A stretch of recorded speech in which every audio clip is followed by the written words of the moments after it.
Lieutenant Colonel Alexander Jefferson, member of the 301st Fighter Squadron, 332nd Fighter Group. I flew combat out of Italy, escorting the B-17s and B-24s from Italy to Germany, Italy to Ploesti. I'm one of the 401 original Tuskegee Airmen of the 99th Pursuit Squadron, and went into training for technical training when the Air Corps invited blacks to enlist. And had we not succeeded, there would have been no black Air Force.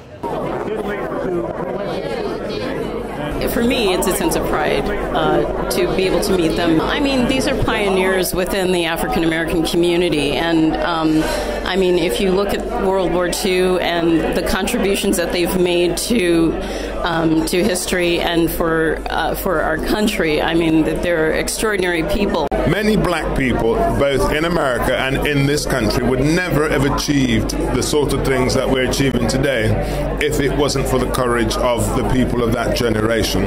It was a massive fight, a massive struggle just to get this form of equality. And therefore, there's a lot that we need to be grateful for.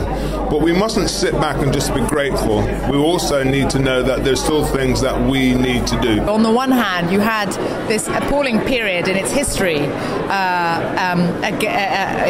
related to racism and discrimination. And here you are, 21st century, and they have a black president.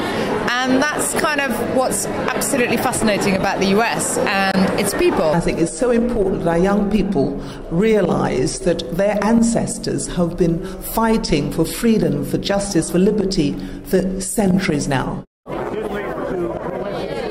Education, education, education.